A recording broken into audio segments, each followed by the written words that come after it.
Good day everyone. So ang report ko is all about the revised penal code, which is the crimes against property. So ang una ay yung robbery in general. So Article 293, who are guilty of robbery, any person who with intent to gain shall take any personal property belonging to another by means of violence or intimidation of any person or using force upon anything shall be guilty of robbery. So ayon dito sa Article 293 ng Revised Penal Code, ito ay tumutukoy sa krimen ng robbery o yung tinatawag natin na pagnanakaw. So ayon dito, sino man daw tao na may intensyong magnakaw or makinabang or mangangkin or intent to gain at kumuha ng personal na ari-arian ng ibang tao sa pamamagitan ng alinman sa mga sumusunod ay may tuturing na guilty or robbery. So meron ditong mga halimbawa ng mga ginagawa ng isang nagnanakaw na may ibang intensyon para makapagnakaw sila. So una ay yung karahasan or pananakot or yung violence or intimidation. So, paggamit ng pisikal na pwersa or banta upang pilitin ang biktima na ibigay ang kanilang ari-arian. Halimbawa, babantaan ka para makuha yung isang bagay na gusto mong kuhanin sa ibang tao. So, pagpwersa sa mga bagay or force upon anything. Paggamit ng lakas upang sirain, buksan o pasukin ang anumang bahay o tulad ng mga pinto, bintana o kahon upang makuha yung pagmamay-ari ng iba or yung gamit ng iba. So, ang robbery, isa siyang mabigat na krimen kumpara sa simpleng pagnanakaw o theft. Dahil sa paggamit ng karahasan o puwersa. So, magkaiba yung theft at yung robbery. So, mamaya madidiscuss natin kung ano nga ba yung theft. So, hindi lamang ito simpleng pagkuha ng ari-arian, kundi ginagawa rin ito sa paraang nagdudulot ng takot, ng pinsala o pagkasira ng mga bagay ng ibang tao na binibiktima. So, ang intensyon na magnakaw ng kita or ng benefits mula sa nakuhang ari-arian ng iba or gamit ng iba, ang pangunahing layunin ng salarin na gumagawa ng robbery. So, halimbawa, sa pamamagitan ng karahasan or pananakot, sinunggaban mo yung biktima, tinutukan mo ng kutsilyo, sinabi mo na, hold up to, akin na yung pitaka mo, or bigla mo na lang kinuha yung pitaka ng iyong biktima. So, sa pamamagitan ng pagpwersa mo, pwede rin yung sinira mo yung lock ng bahay o yung lock ng tindahan upang makapasok ka at para manakaw mo yung mga gamit or even yung pera mismo. So, sunod naman, Section 1, robbery with violence or intimidation of person. So, ayon naman dito sa Section 1, ang intensyon ng salarin na magnakaw ng kita or ng benefits mula sa ari-arian ng iba gamit nga yung karahasan or pananakot natin sa isa bibiktimahin natin ang siyang nagtatakda ng krimen na yon bilang isang robbery or robbery with violence or intimidation of person. Sunod naman ay ang Article 295.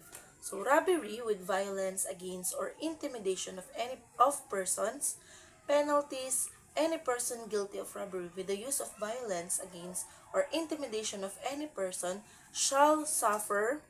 So, una, the penalty of reclusion perpetua to death when by reason or any occasion of the robbery, the crime of homicide shall have been committed.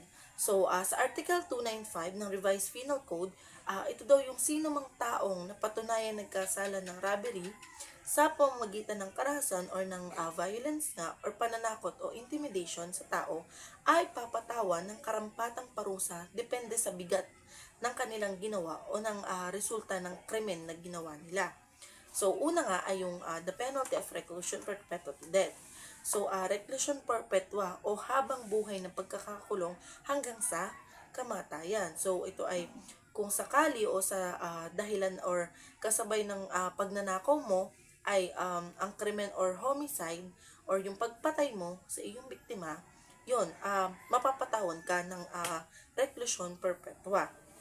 Halimbawa, ninakawan mo ang biktima at pinatay ito sa habang ginagawa mo yung proseso ng pagnanakaw, yun, mapapatawan ka ng reclusion perpetua. Ikalawa naman ay the penalty of reclusion temporal in its medium period to reclusion perpetua when the robbery shall have been accompanied by rape or intentional mutilation, or if by reason or on occasion of such robbery any of the physical injuries penalized in subdivision 1 of Article 263 shall have been inflicted. So dito naman sa pangalawa, yung reclusion temporal or medium period to reclusion perpetua. So ang parusang ito naman, reclusion temporal is 12 hanggang 20 na year hanggang sa patawan ka ng reclusion perpetua. So, ang kondisyon naman dito, kung ang robbery naman or ang pagnanakaw mo ay sinamahan mo ng intensyon na sexual or rape o sinadyang pamumutal ng katawan, yung tulad ng mga chinachap-chap or pinupugutan ng ulo, yun ay intentional mutilation. So, kung sa dahilan na nun or kasabay nga ng robbery na yun, nagkaroon ka ng physical na pamiminsala sa iyong biktima, yun, maanuhan ka nung penalized sa subdivision 1 ng Article 263. So, halimbawa, malubhang physical injury ang tinamasa ng iyong biniktima tulad ng pagkawala ng bahagi ng katawan niya or nagkaroon siya ng kapansan, kumbaga nabuhay siya tapos nagkaroon siya ng epekto sa pangangatawan. So, yun, mapapatawan ka ng reclusion temporal or yung medium period to reclusion perpetua. Sunod naman, the penalty of reclusion temporal when by reason or on occasion of the robbery, any of the physical injuries penalized in subdivision 2 of the article mentioned in the next preceding paragraph shall have been inflicted. So, dito naman sa reclusion temporal pa din, ito nga yung parusa ng 12 to 20 years. So, ito naman ay katulad din ng kanina na nagkaroon ka nga ng physical, yung biktima mo ay nagkaroon ng physical injury sa pangangatawan na siyang nagkaroon ng masamang dulot sa kanila, mapapatawan ka nung reclusion temporal. Sunod naman ay the penalty of prison mayor in its maximum period to reclusion temporal in its medium period, if the violence or intimidation employed in the commission of the robbery shall have been carried to a degree clearly unnecessary for the commission of the crime or when the course of its execution. So ito naman sa number 4 ay yung prison mayor or maximum period to reclusion temporal medium period. So, prison mayor ay 10 to 12 years hanggang sa reclusion temporal na 12 to 14 years. So, ito naman ay kung ang ginamit mo na karahasan or pananakot sa iyong pagnanakaw ay hindi kinakailangan upang maisagawa ang krimen, kumbaga nagkataong nagawa mo iyon. Halimbawa, kung sa panahon ng pagnanakaw mo, nagkaroon ka ng yung kagaya kanina ng physical injury sa biktima na sa iyong biniktima na wala namang kinalaman sa krimen, maanon ka ng penalized sa subdivision 3 o 4 ng Article 263. Halimbawa, minor na pinsala lang o pansamang pagkasira lang kalusugan niya or nagkaroon lang siya ng kumbaga mild na trauma, ganyan, mapapatawan ka ng yung prison mayor to reclusion perpetual pero 10 to 12 at 12 to 14 years. Sunod naman ay the penalty of prison correctional in its maximum period to prison mayor in its medium period and other cases as amended by RA or Republic Act number 18. So, dito naman sa prison correctional or yung maximum period to prison mayor, medium period. Ang prison correctional ay 4 to 6 years hanggang prison mayor na 8 to 10 years. So, para naman ito sa ibang kaso ng pagnanakaw o ng robbery na hindi nasaklaw doon sa mga nabanggit natin kanina na may napinsala sa physical injury or yung mga mild na pinsala sa iyong biktima. Sunod naman ay ang Article 295 na ulit na robbery with physical injuries, tulad ng sinabi kanina, committed in an uninhabited place and by a band or with the use of firearm on a street, road or alley. In the same cases, the penalty next higher in degree shall be imposed upon the leader of the band. So, dito naman sa Article 295, ito naman ay naglalayon na magbigay ng mas mabigat na parusa para sa mga magnanakaw or sa mga nagnakaw na isinasagawa nila ito, yung krimen nila, sa mas delikado o mas organisadong paraan. So, ang parusa para sa mga pinuno ng band na yon, ng isang grupo na yon, ay mas mabigat upang ipakita ang kanilang malaking pananagutan tungkol doon sa krimen na kanilang ginawa. So, ito yung mga sitwasyon na pwedeng or maaari silang patawan ng ganito. So, yung una, yung robbery na may kasama ng physical na pamiminsala. Sunod ay yung robbery na sinamahan ng pananakit or yung physical na pamiminsala pa din sa isang biktima. So, isinagawa ito sa hindi tinatirahang lugar o sa uninhabited place. So, ang krimen naman ay ginawa sa lugar kung saan walang tao o hindi madaling makahingi ng tulong, gaya ng kagubatan, bukirin o disyertong lugar. So, ginagawa ito ng isang grupo o ng isang band or by a band.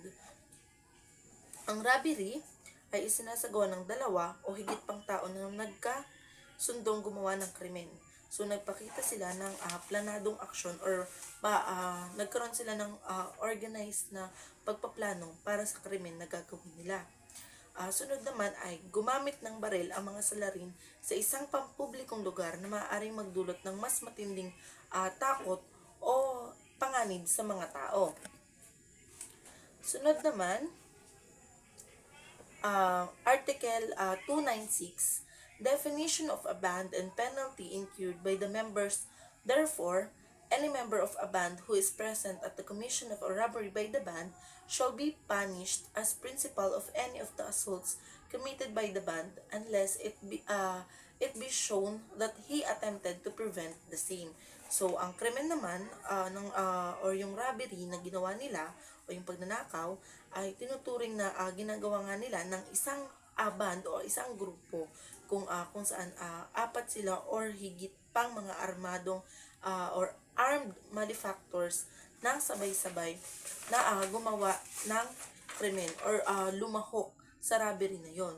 So, ang pagkakaroon ng mga sandata or ng mga baril sa pagganap ng krimen ay or sa pagpaplano ng krimen ay nagpapakita ng mas mataas na antas ng panganib para sa biktima. Kasi syempre, kapag ikaw nananakawan ay alam mo na armado yung grupo na yon, syempre mas matatakot ka. So, kapag ang anumang armas or mga gamit nila para ikaw ay sugurin ay isang hindi or hindi siya rehistrado ng mga na baril or merong mga kutsilyo, ang parusa ay para sa lahat ng miyembro ay yung maximum na antas na parusa para sa kaukulang krimen or alinsunod nga sa itinakdang batas. So, bukod dito, ang bawat miyembro ay mananagot din sa magkahiwalay na kaso. Una yung illegal possession of firearms kasi meron nga silang mga madalang matatalim na bagay or mga pwedeng gamitin sa krimen. So, parusa para sa miyembro ng band or yung principal sa assaults or pananakit o karahasan. So, ang bawat miyembro ng banda or bawat miyembro ng magnanakaw ay naroon sa actual na pagsasagawa ng krimen o ng pagnanakaw ay itinuturing na principal sa anumang pananakit o karahasan na ginawa ng grupo. So, kapag may ginawa yung isa, syempre, damay-damay na. So, kung mapapatunayan na ang miyembro ay gumawa ng hakbang upang pigilan ng karahasan, siya ay maaaring hindi panagutin sa naturang pananakit. So, kolektibong pananagutan ng band naman, ang mga miyembro ay mananagot hindi lamang sa robbery, kundi pati na rin sa lahat ng iba pang krimeng ginawa ng banda habang isinasagawa nila ang nasabing krimen o ang nasabing pagnanakaw. So halimbawa, robbery with firearms by a band. So 4 na tao na may dalang armas ang pumasok sa isang bangko at ninakawan ito. Ang isa sa kanila ay gumamit ng hindi rehistradong baril o walang lisensya na baril. So ang lahat ng miyembro ng magnanakaw ay tatanggap ng maximum penalty para sa robbery or para sa pagnanakaw. So ang miyembro na may hindi rehistradong baril naman ay mananagot din para sa illegal possession of firearms. Sunod naman, Article 297, attempted and frustrated robbery committed under certain circumstances. So, ang Article 297 naman ay nagtatakda ng parusa para sa mga attempted or pagtatangka or sa mga frustrated or hindi natuloy o nabigong pagnanakaw na nagresulta sa homicide o pagpatay. Kasi syempre kapag nagnanakaw, kadalasan ay kapag nagugulat sila or nahuhuli sila nung biktima nila, madalas ay para makatakas ay papatayin na lang nila. So halimbawa ng mga sitwasyong ito ay yung attempted robbery na may homicide. So ang isang tao ay nagtangkang manloob ng bahay, ngunit nakita na siya ang may-ari at sinaksak niya ito. Yun, magre-resulta yun sa pagkamatay ng biktima. Tulad nung sinabi ko kanina. Kasi syempre, magugulat ka bilang kriminal. So, ang salarin ay papatawan ng reclusion temporal or maximum period to reclusion perpetua. Sunod naman ay frustrated robbery na may homicide. So, ang isang grupo ay nanakawan ng tindahan. So, bagamat hindi nila nakuha ang lahat-lahat ng kanilang gustong kuhanin dahil may dumating na ng mga pulis, may namatay silang empleyado dahil sa pagmamadali nila sa pagtakas. So, ang mga salarin ay tatanggap ng parehong parusa o yung reclusion temporal to reclusion perpetua. So, mas mabigat na parusa para sa homicide ay kung ang homicide ay ginawa sa paraang karapat-dapat ng mas mataas na parusa, halimbawa ay murder. Ang mas mabigat na parusa ang ipapataw tulad ng reclusion perpetua o death penalty kung saklaw ito ng batas. Sunod naman ay ang Article 298 or execution of deeds by means of violence or intimidation. So dito naman sa Article 298 or pagsasagawa ng dokumento sa pamamagitan ng karahasan or pananakot. So ang sinumang tao na may layuning manloko o manlinlang ay gagamit ng karahasan o pananakot upang pilitin ang ibang tao na lumagda o pumirma. So halimbawa, ang isang tao ay tinutukan ng baril at pinilit pumirma sa isang kasunduan ng pagbebenta ng kanyang ari-arian. Halimbawa ay sa lupa. Kahit hindi mo naman intensyong ipagbili yung lupa mo at tinutukan ka para lumagda rito, so isa na yon sa robbery.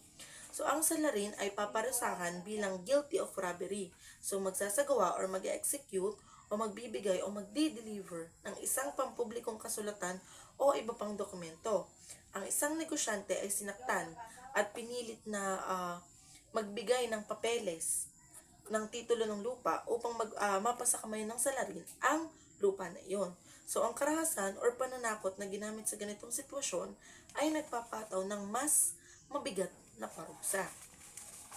Sunod naman ay Section 2, robbery by the use of force upon things. So dito naman sa Section 2, ang section na ito ay tumutukoy sa uri ng pagnanakaw kung saan ginagamit ang puwersa o lakas upang makuha ang isang bagay.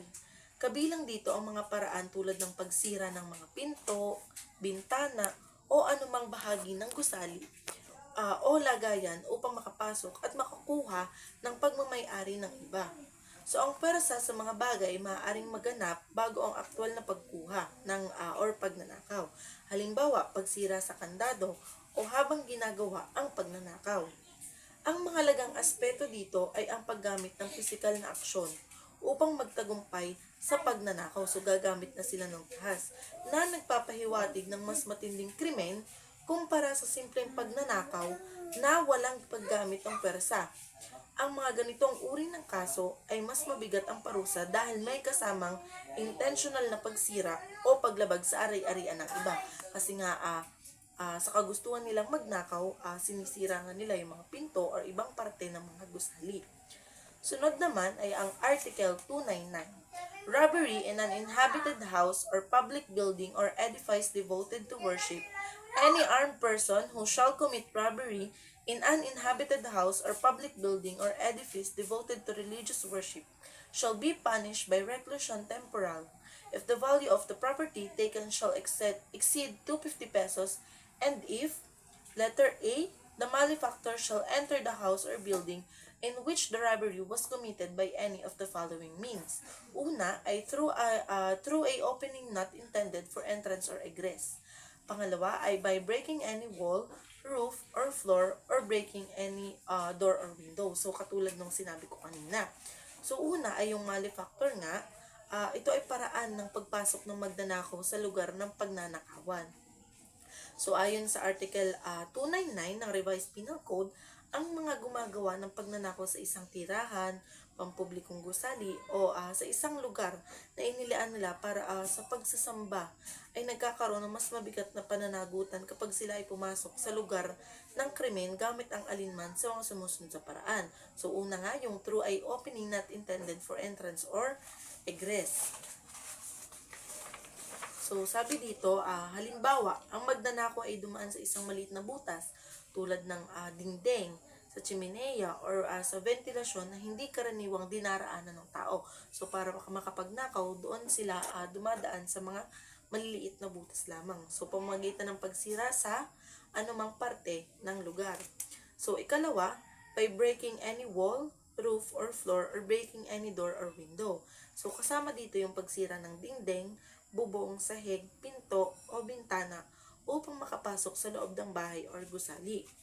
Katlo ay by using false keys, picklocks, or similar tools. So, ito ay ang paggamit ng mga peking susi or mga ginagamit lamang na pambukas tulad ng mga pins para mabuksan ang pinto at makagawa ng isang krimen. So, ikaapat ay by using any fictitious name or pretending the exercise of public authority. So, yung pagpapanggap mo bilang isang pulis o bilang isang madre upang maisagawa mo ang krimen or makapasok ka sa isang lugar na paggagawan mo ng krimen. Sunod naman, letter B, under pa din ng Article 299, the robbery be committed under any of the following circumstances.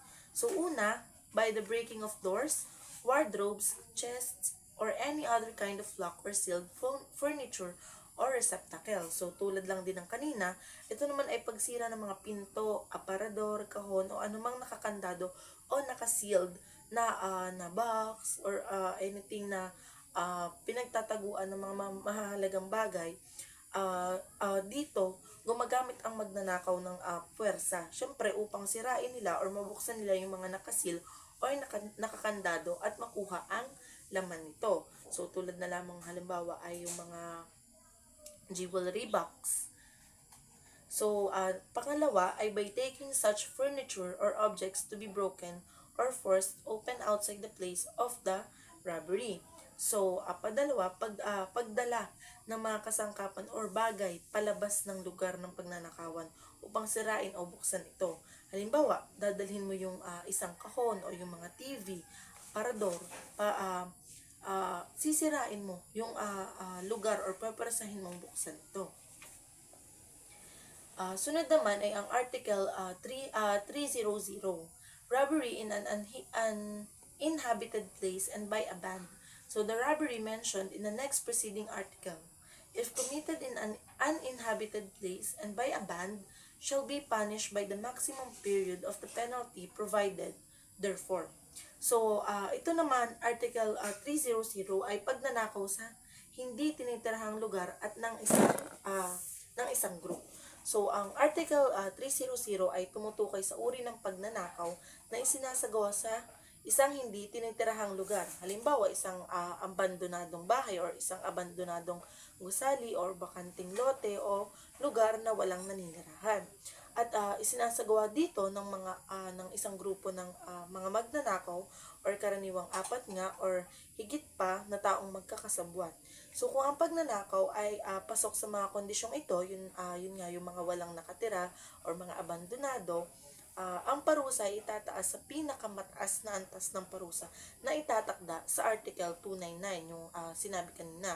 So, ibig sabihin, mas mabigat ang magiging parusa kung ang pagnanakaw ay ginawa sa ganitong paraan dahil mas itinuturing itong delikado at malisyosong lalo na't gawa ito ng isang grupo ng mga magnanakaw sa isang lugar na mahirap mabantayan o walang nakatira. Kasi syempre nga, walang nakatira, it means mas madaling mananakawan dahil wala naman gasinong bantay.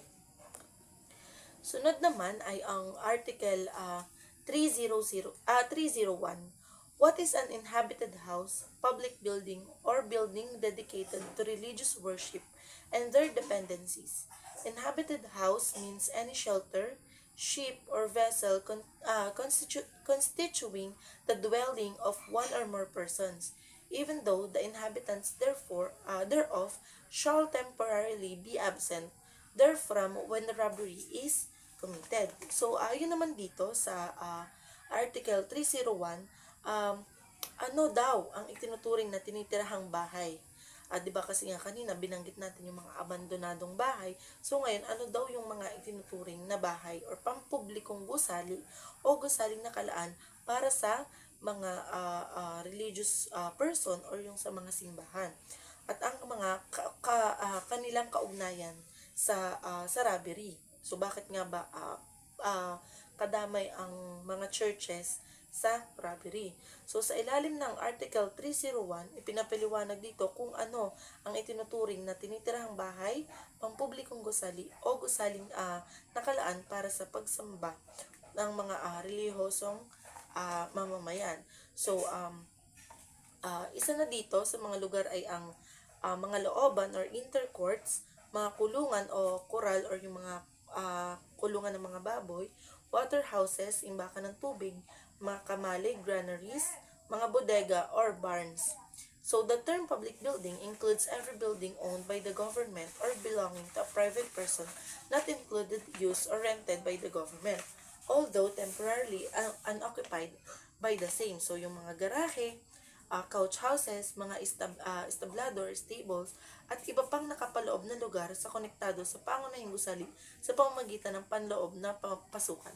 So yung mga halimbawa sa isang gusali, mga extension na pwedeng pasukan. So, yun, pasok pa yun. So, mga lugar na hindi kasama or mga excluded or exclusions ay yung mga taniman, orchards, at iba pang lugar na ginagamit para sa pagtatanim o production ay hindi itinuturing na bahagi ng tinitirahang bahay o gusali, kahit na ito ay nakapaloob or malapit sa direktang connection sa gusali. So, 'di ba sabi nga kanina, ang matatawag nating isang tirahan ay yung may mga sa isang bahay, may mga extension na pwedeng pasukan, yun ay kasama sa isang tinatawag na tinitirahang bahay. Pero yung mga taniman ay hindi na kasama. So, sa publikong gusali, ang term na public building nga ay tumutukoy sa kahit anumang gusali. So, pag-aari ng gobyerno o nirerentahan ng gobyerno mula sa isang private na tao. So, ginagamit ng gobyerno kahit kahit sa mga pansamantalang walang nakatira o gumagamit dito sa oras ng pagnanakaw. Sunod naman ay ang Article 302. Robbery is an uninhabited place or in a private building. Any robbery committed in an uninhabited place or in a building other than those mentioned in the first paragraph of Article 299, if the value of the property taken exceeds 250 pesos, shall be punished by prison correctional if any of the following circumstances is present. So, dito naman sa Article 302, ito ay tumutukoy sa parusa para sa pagnanakaw na isinasagawa sa mga hindi nga tinitirahang lugar o mga private na gusali na hindi na sakop or hindi na nabanggit kanina sa ating tinalakay na Article 299. So, kung ang halaga daw ng ninakaw mo ay lumampas ng 250 pesos at may alinman sa mga sumusunod na na circumstances ay mapaparusahan ng prison correctional, kulong mula 6 na buwan at 1 araw hanggang 6 na taon. So, yung mga circumstances dito ay yung mga pagpasok sa pamamagitan ng pagbubukas sa mga butas na hindi naman para sa pagpasok o sa paglabas. Halimbawa, pagdaan sa mga air vent, pagtanggal ng tiles o sahig, o iba pang bahagi ng gusali na hindi naman nga karaniwang dinaraanan ng mga tao. Isa pang circumstances ay ang pagwasak o pagsira ng anumang bahagi ng gusali. Pagbasag ng pader, bubong, sahig, or labas ng pintuan. Ikatlo ay paggamit ng mga peking susi, picklocks o katulad na kasangkapan. Halimbawa, paggamit ng susi na hindi naman para doon or mga lock picking tools o iba pang kagamitang pangbukas ng mga kandado. Yung mga sabi ko kanina, mga pin. Kasi minsan mawawais ang mga magnanakaw. Sunod naman ay ang Article 303. Robbery of cereal fruits or firewood in an uninhabited place or private building. In the cases enumerated in Article 299 and 302, when the robbery consists in the taking of cereal fruits or firewood, the culprit shall suffer the penalty next lower in degree than that prescribed in said article. So, dito naman sa Article 303, ito ay pagnanakaw ng mga pananim, prutas o kahoy na panggatong sa hindi tinitirahang lugar o sa mga pribadong gusali. Halimbawa, kung ang parusa sa isang kaso ng pagnanakaw sa isang pribadong gusali ay prison mayor o ito ay 7 hanggang 12 taon. So, ang pagnanakaw naman daw ng mga pananim, prutas o kahoy ay paparusahan ng prison correctional, 6 na buwan at 1 araw hanggang 6 na taon. Halimbawa, pagdala ng mga kaha de yero, baul o sealed na container mula sa gusali at pagsira ng ibang lugar nito. Sunod naman ay ang Article 304. Possession of picklocks or similar tools. Any person who shall without lawful cause have in his possession picklocks or similar tools specially adapted to the commission of the crime of robbery shall be punished by arresto mayor in its maximum period to prison correctional in its minimum period. So, sunod naman, dito sa Article 304, ito ay tumutukoy sa pag-aari ng mga picklocks o kasangkapan na may special na design or disenyo para sa isang pagnanakaw. So, kung ang isang tao ay nahuli na may dala o nagmamay-ari ng mga picklocks o mga katulad na kasangkapan na walang matatalinhagang dahilan o otorisasyon, siya ay paparusahan ng aresto mayor, isang parusa ng 1 buwan at 1 araw hanggang 6 na buwan. So, sa maximum na antas naman ito o sa prison correctional, 6 months at 1 day tapos hanggang 6 na taon. So, sa minimum na antas nito, layunin ng batas na parusahan ng mga tao na nag-iingat ng mga kasangkapan tulad ng picklocks na ginagamit para sa pagnanakaw. Halimbawa ay isa kang gwardya, tapos meron kang mga, nasa iyo yung mga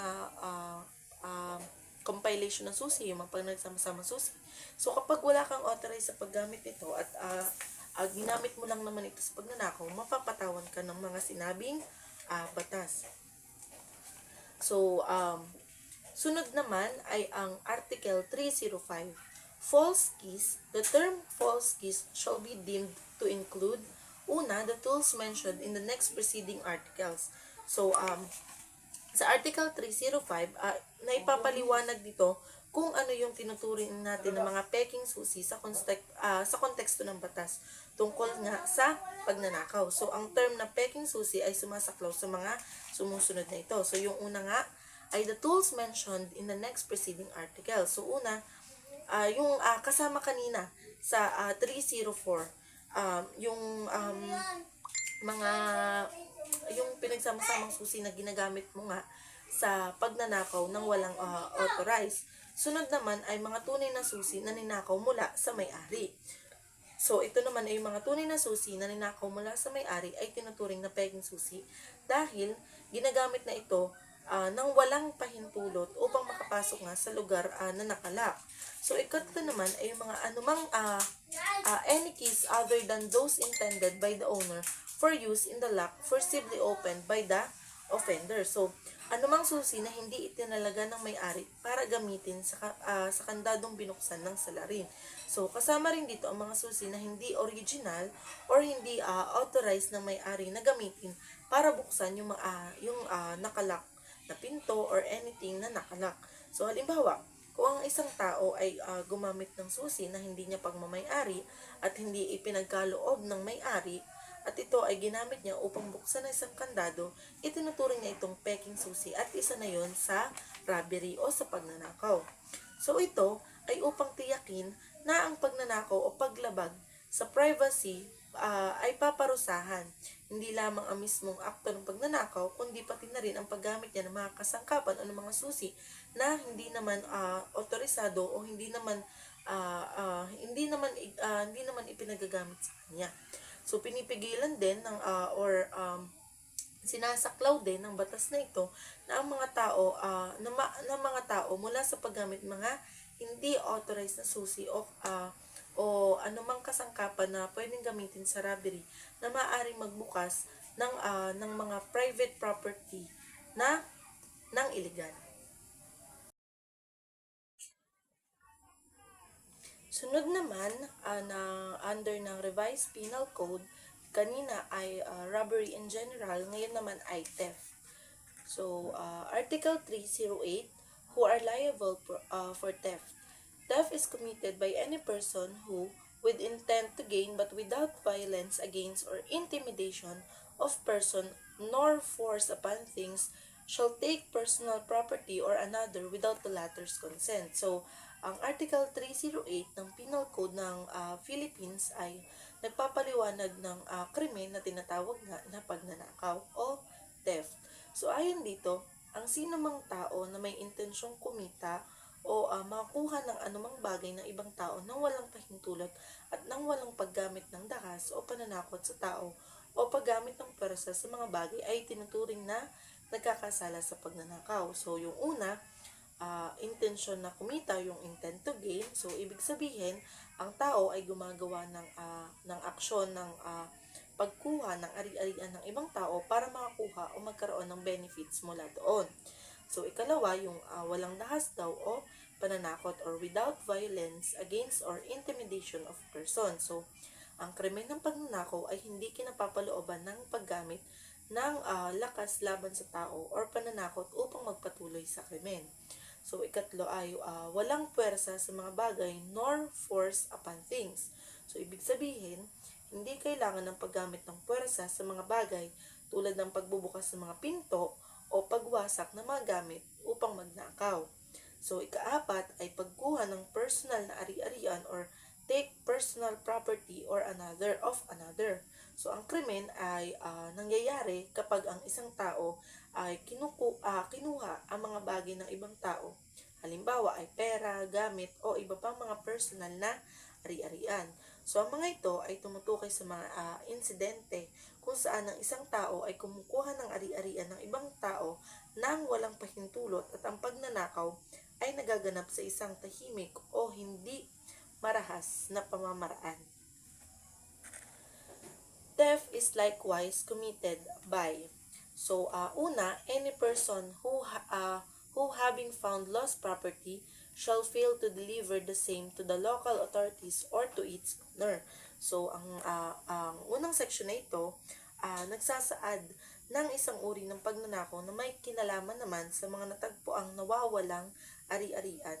So ayon sa batas, ang isang tao na nakatagpo ng nawawalang bagay at hindi ito ibabalik sa may-ari o sa mga otoridad ay itinuturing na nagkasala ng pagnanakaw.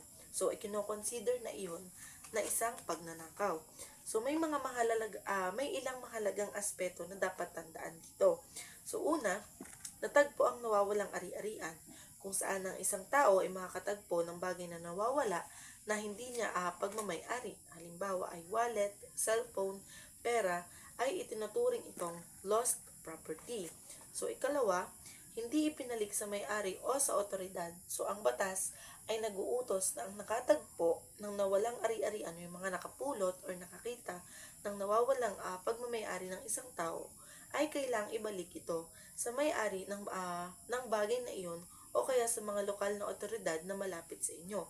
Halimbawa ay sa barangay o sa pulisya. Ikatlo ay paglabag sa obligasyon. So kung ang tao na nakatagpo ng isang gamit o bagay ng ibang tao ay hindi sumunod at hindi ito ibinalik sa tamang tao o sa may-ari o sa otoridad, tinuturing na nagkasala siya ng pagnanakaw. So kahit hindi siya ang may-ari ng bagay ng tagpuan niya.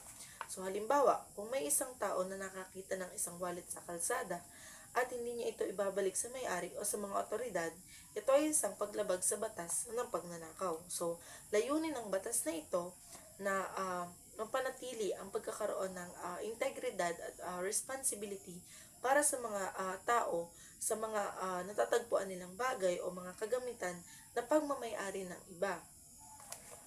Sunod naman ay any person who, after having maliciously damaged the property of another, shall remove or make use of the fruits or object of the damage caused by him.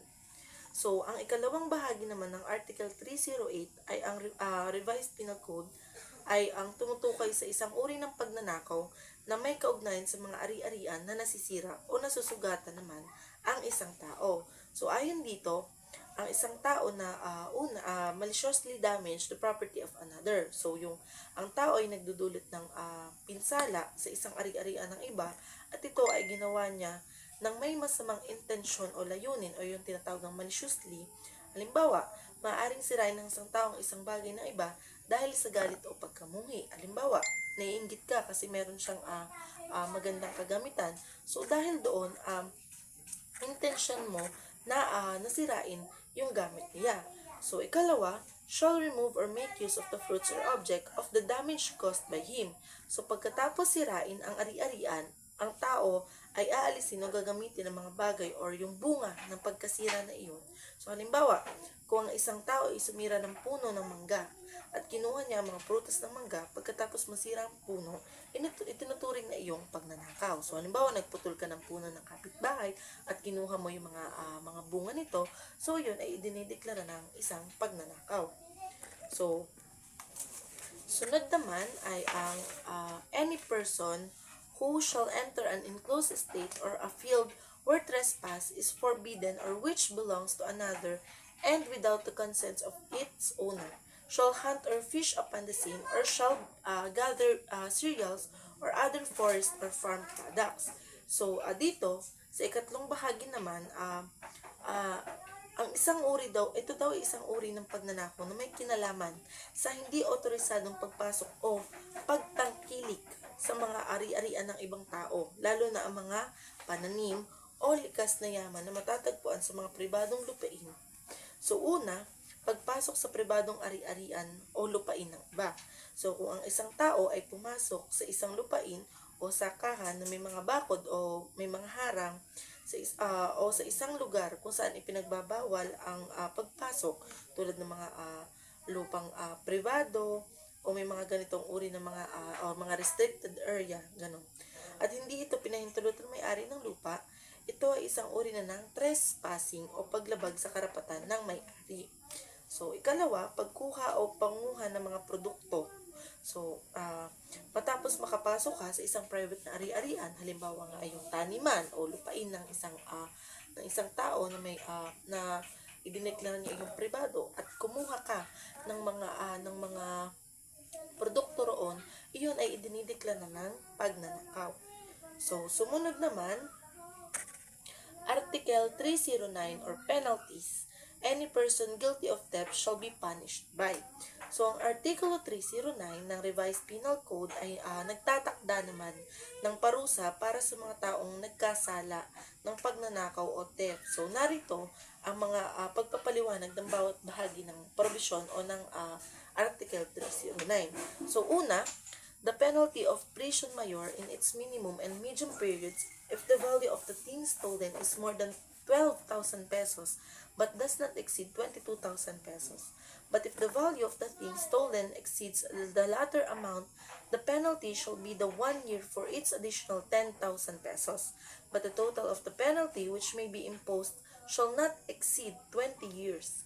In such cases, and in connection with the accessory penalties which may be imposed and for the purpose of the other provisions of this code, the penalty shall be termed prisión mayor or reclusión temporal as the case may be. So dito, una, pag nanakaw na mahigit 12,000, ngunit hindi hihigit sa 22,000.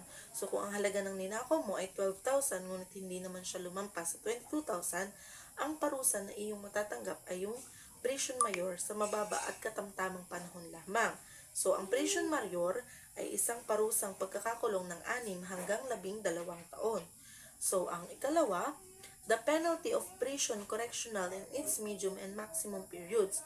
So if the value of the thing stolen is more than 6,000 pesos but does not exceed 12,000 pesos.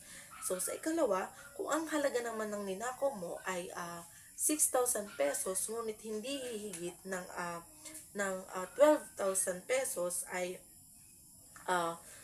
ito ay may maximum lang na parusa. So ang parusang ito ay magiging maximum ng presyon mayor, so hanggang 13 taon at isang karagdagang taon ng pagkakakulong para sa bawat karagdagang 10,000 sa halaga ng ninakaw.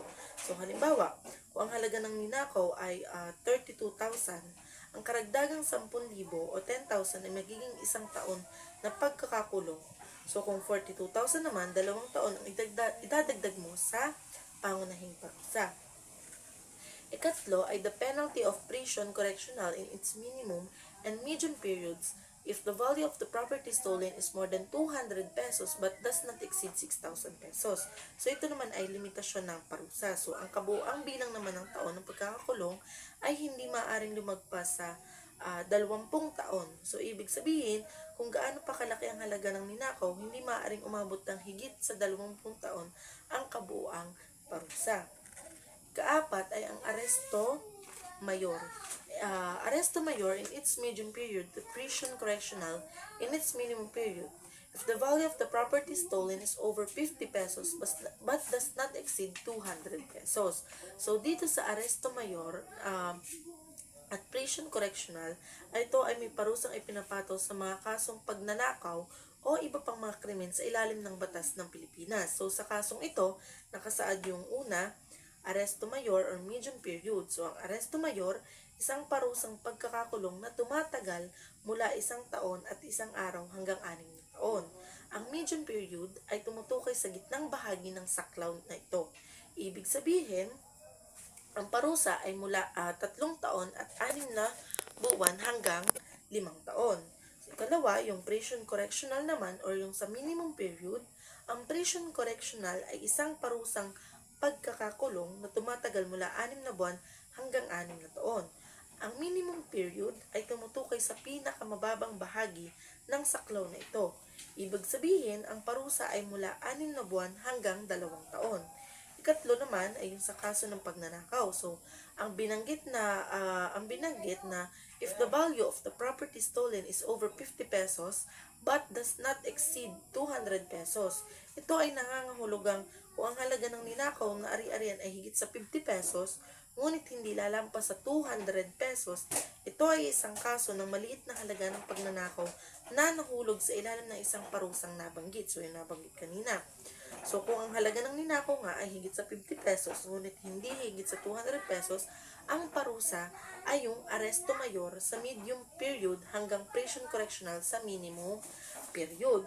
So, kung isasalin ito sa bilang ng taon, ang parusa ay 3 taon at 6 na buwan hanggang 5 taon na pagkakakulong. So, ang mga parusang ito ay binibigay batay sa bigat ng krimen at halaga ng ninakaw mo sa isang ari-arian.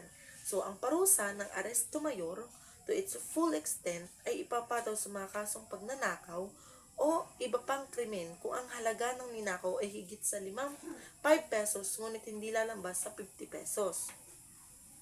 Sunod naman, aresto mayor to its full extent if such value is over 5 pesos but does not exceed 50 pesos. So, yun yung sinasabi ko kanina. So, ang aresto mayor ay isang parusa nga ng pagkakakulong na tumatagal ng 1 taon, 1 araw hanggang 6 na taon. So, kapag sinabi na to its full extent, nangangahulugan naman ito na ang parusa ay ipapataw sa buong saklaw ng panahon ng aresto mayor. Ibig sabihin mula 1 taon, 1 araw hanggang 6 na taon. Depende sa desisyon ng korte batay sa mga detalye ng kaso. So, ang parusang ito ay binibigay nga sa mga krimen ng pagnanakaw nga kung ang ninakaw ay higit sa 5 pesos na hindi lalampas naman sa 50 pesos. So, ito ay isang mababang halaga kumpara sa ibang mga kaso ng pagnanakaw na ating nabanggit kanina. So, ito ay itinuturing pa rin seryoso kaya sumasailalim pa rin siya sa batas.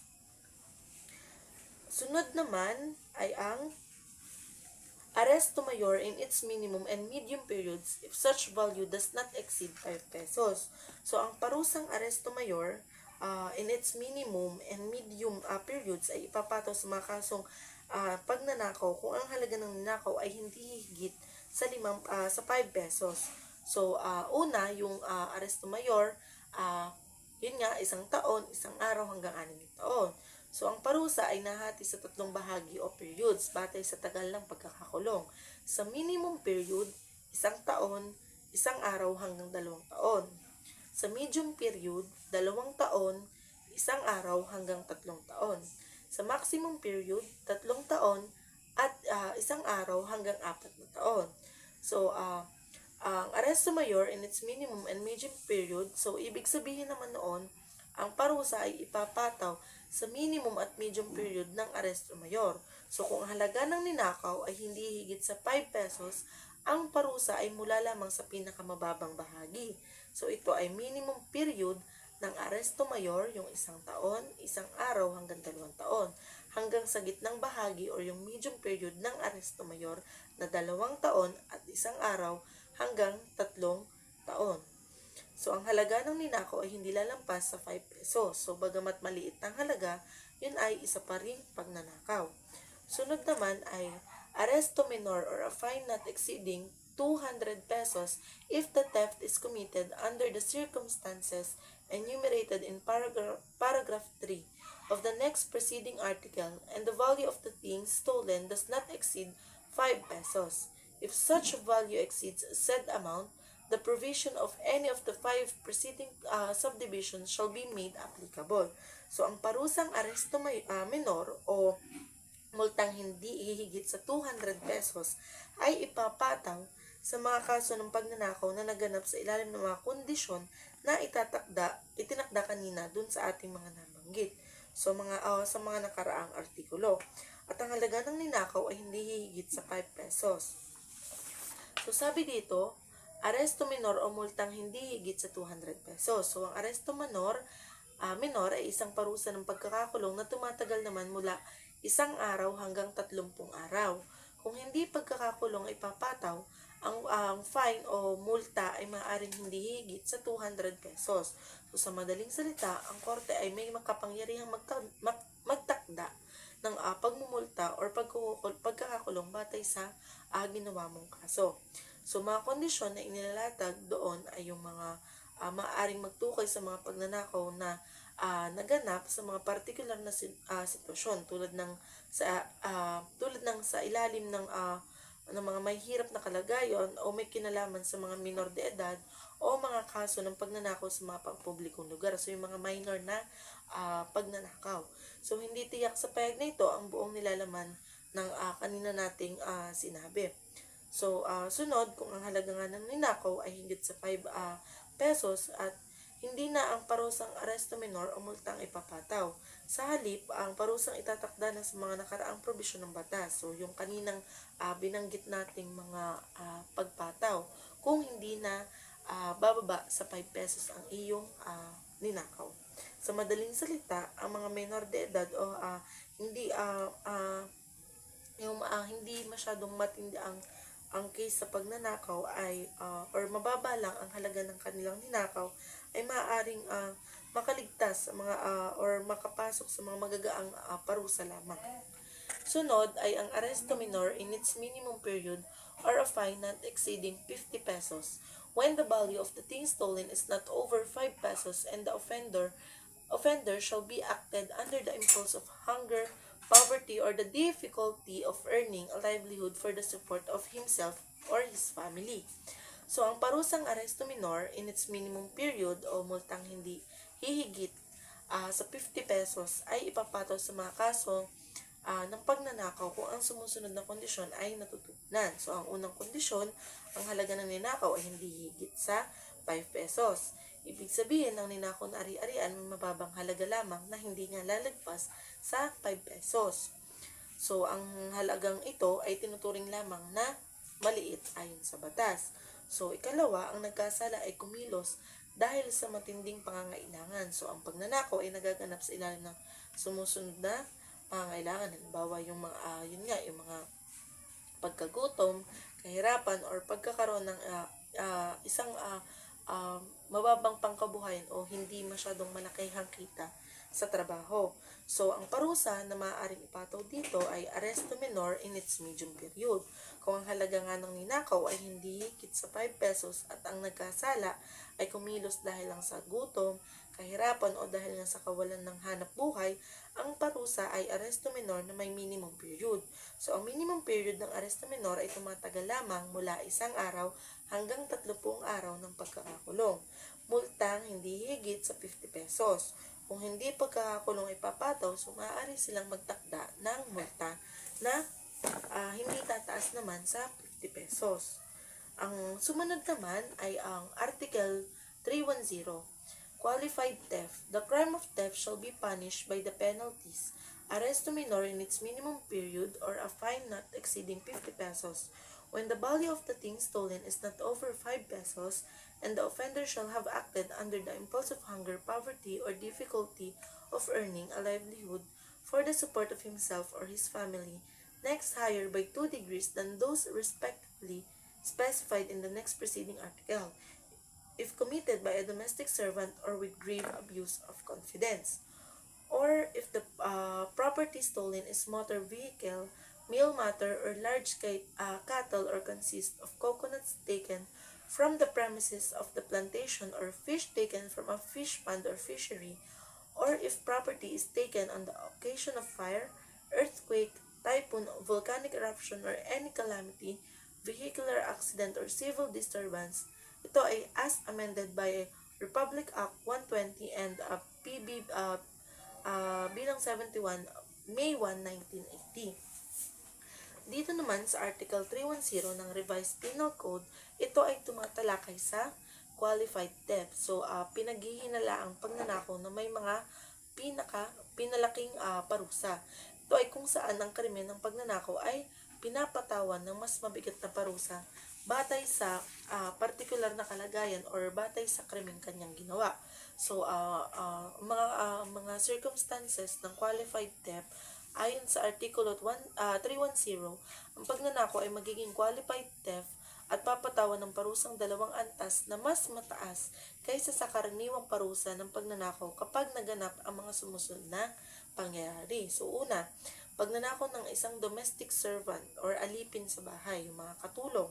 Kung isang domestic servant o katulong sa bahay ang nagnakaw, ito ay tinuturing na qualified theft dahil ang isang katulong ay may tiwala mula sa kanyang amo.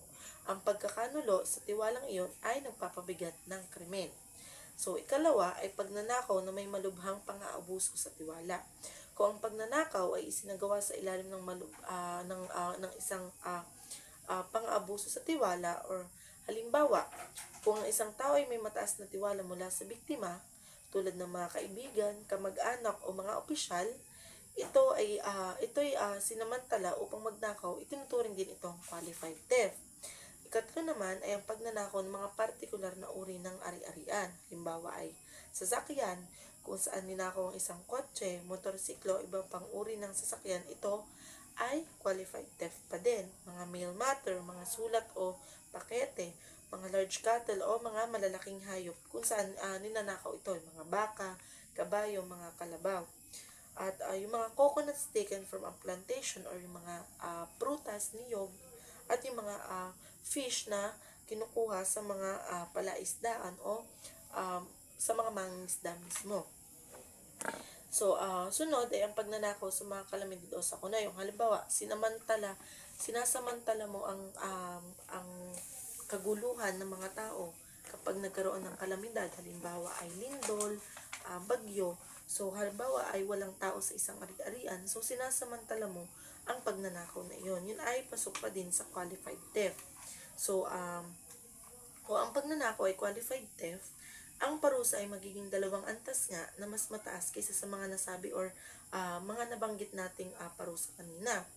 So, halimbawa, kung ang karaniwang parusa ng pagnanakaw ay aresto mayor, 1 taon, 1 araw, at hanggang 6 na taon, kapag ito ay qualified theft, magiging parusa ay prison correctional, 6 na buwan hanggang 6 na taon. So, magiging mas mataas ito or mas tatagal pa.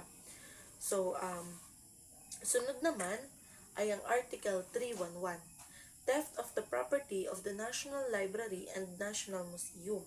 So dito sa Article 311, ito ay tumutukoy sa pagnanakaw ng mga ari-arian ng National Library at ng National Museum. So kung ang ninanakaw ay mga ari-arian mula sa nasabing institution, ang parusa ay nakasaad dito. So ang una, pagnanakaw ng ari-arian mula sa National Museum o National Library. So kung ang property na ninakaw ay mula sa National Library o sa National Museum, ang pagnanakaw ay may espesyal na kaparusahan. So dahil ang mga institusyong ito ay may mataas na halaga ng cultural at pambansang kahalagan, kasi syempre ito ay mga national na, ito ay mga under na ng ating bansa, may mas mataas itong parusa. So ang parusa na maaaring ipataw dito ay yung aresto mayor, isang parusa ng pagkakulong mula nga 1 taon, 1 araw hanggang 6 na taon. Ang multa ay mula 200 pesos hanggang 500 pesos o parehong parusa, maaaring ikulong, maaaring magmulta. So, ikatlo ay ang pagnanakaw ay nakapaloob sa iba pang mga probisyon ng batas na nagtakda ng mas mataas na parusa. Halimbawa, kung ang property na nanakaw mo ay may mataas na halaga o kung may mga aggravating factors na kasangkot, magkakaroon ng mas mataas na pagpataw.